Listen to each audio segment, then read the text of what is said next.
Welcome back to our live coverage of the RNC. I'm Robby Soave, and I'm joined by Jessica Burbank, who co-hosts Rising with me. We obviously just watched that speech, very long speech, by former President Donald Trump as he accepts formally the nomination to be the 2024 Republican candidate. My take was that it was a very effective speech early on, as he detailed what it was like to go through that assassination attempt, the bullet going right past his head. I'm nicking his ear and feeling the blood and that moment of concern. And he had a lot of very kind words about the crowd and about the victims. And this was the first time we got to hear from him on this front. And I think everyone was glued to their TV screens, or if you were down there at the convention, everyone was paying attention to what he had to say. He said that this was the only time he's ever going to talk about it because it was actually very horrifying and very painful. And it was an unusually, certainly somber and restrained moment from Donald Trump. And then he got into kind of his usual rally shtick. What did you think, Jessica? Well, we've never seen anything like it. Many people are saying no one's ever seen anything like it. Nothing's ever been this special, Robby. We had the usual Trumpisms all the way throughout. I think a lot of people wondered if, the assassination attempt would be a spiritual moment and he would be some kind of changed man. This speech confirmed that he is not. He did not find God. After all of the calls for unity, Robby, I'm surprised that what we're getting from Trump are statements like, we've seen the murder rate drop in Caracas, Venezuela. Used to be a very dangerous place. We've seen it drop 70%. The figure changed a few times. I'm not sure what it really is. But he said that if the other guy wins, that the RNC is going to have to be in Caracas the next time. That's not exactly a unity type statement. That doesn't make me feel like we're all on the same team here. He spoke about people leaving Wisconsin to go to the nation's capital, which he called a killing field. And he said that you can come from Wisconsin, visit the National Monument, and people are getting shot and stabbed.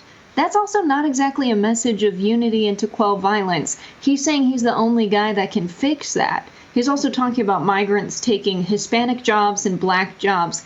It's just not giving the unity vibe that saying the word unity seems to provide in his mind. He thinks that just speaking the words into existence, it's happening.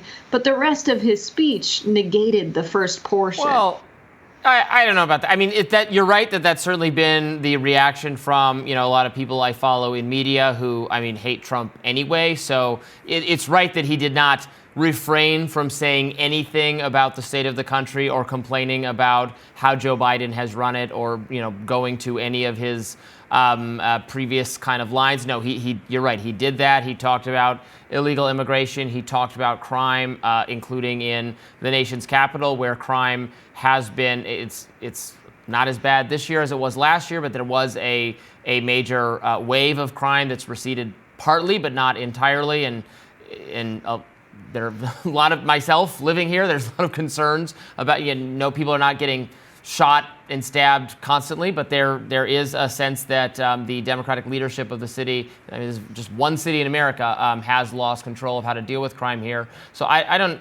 maybe it's not a unifying message, but ultimately it can't be all that unified. He's running against Joe Biden. He thinks Joe Biden has a failed record. He thinks the policies were very bad, and he set out to correct them. I think it was restrained in terms of its tone because it was just 4 or 5 days ago that he was almost assassinated, that he was injured, and it's not a serious injury, thank goodness, but he might, for all we know, he could be in a lot of pain. He could be taking painkillers. He seemed more sedated than he usually does, reflecting, I think, the somber thing he went through. So yes, I saw a lot of criticism from the media that he did get political as expected for the second part of the speech. I don't know that really loses him anything or gains him anything. I don't ultimately think it's going to matter all that much. He could have kept the speech shorter, certainly, so that you and I could have gone to bed a little bit earlier. But other than that, I think it's still and the whole convention, frankly, a pretty big win for Republicans in terms of turning up their energy in anticipation of the weeks to come in the election. Well, everybody loses when there's violence in America, right, Robby? I think when the murder rate has been down, according to the statistics at a national level, including in America's biggest cities, at a time when you're calling for unity and saying that existential threats, saying that the election is a choice that does threaten your life, that there are existential threats of either side, that rhetoric is what causes people to do things like the shooter did on Saturday. And so when I think about him making the threats of crime on the rise in Washington somehow affecting people there in Wisconsin because they're there visiting as tourists to Washington, D.C., and that they'll be killed there, and he's the only guy who can fix that, and violence will get so bad you'll have to go to Crocus. He's telling people there's an existential threat that the election depends on. That is exactly the type of rhetoric that they're saying caused the violence that we observed on Saturday. So it just didn't feel like a speech with unity in it at all for me. Yeah, but I mean, I think the people saying that about how Democratic or media rhetoric. What's that?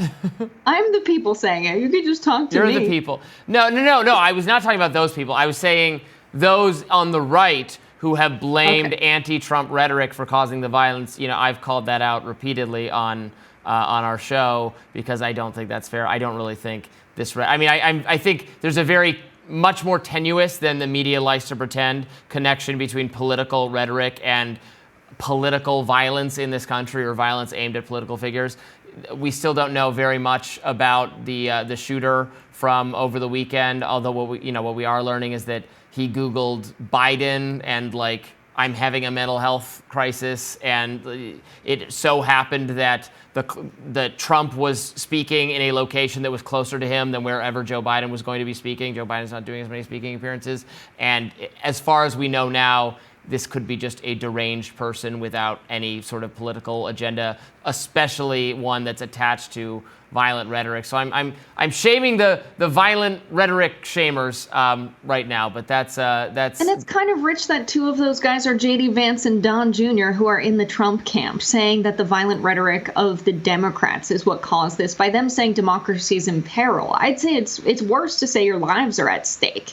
That seems more extreme. But everyone seemingly at the convention, even just before Trump went out and spoke, was in lockstep with messaging around why he's running as well. That he doesn't need this, that he has enough money, that he's just doing this out of the goodness of his heart because he wants to serve the American people that have been left behind, kind of on the same beat as J.D. Vance. I think that's very interesting that we heard that same message no matter who was up at the microphone today. But let's not forget that Trump potentially faces prison time, and you can't arrest a sitting president. So he could be skirting going to prison by being in office. Robby, did you notice everyone saying that exact same thing?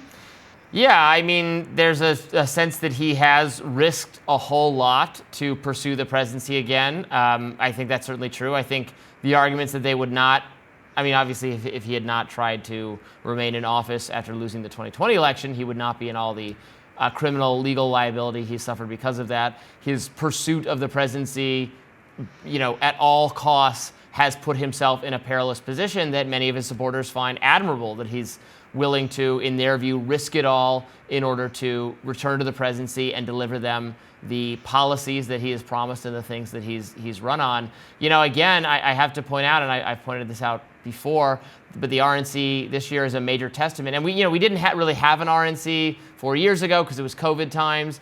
8 years before that, going back to Trump's first election, he was not.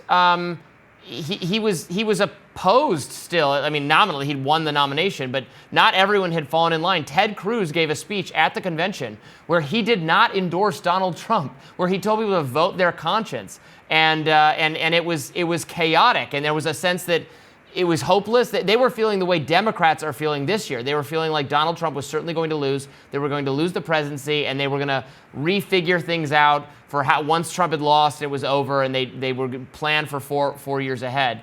Today, Trump is in total control of the party. He is beloved by the party. All of the elites have fallen behind him. His own daughter-in-law was in charge of planning the convention. His whole family is there and is supporting him. There is no one that in good standing on the right who is against him. His vanquished rivals for the nomination this time, and some of them from last time, are all there endorsing him.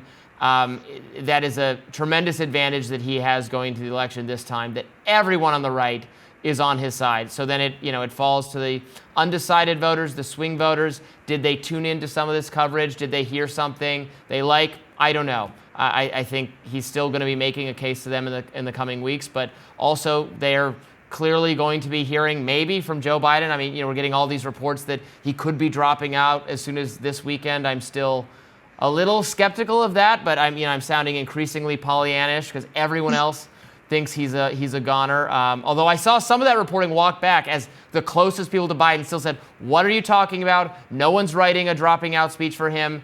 He's staying." So we'll have to see. Now that does conclude our post RNC coverage. Thank you all for watching. We appreciate it. Bye, y'all.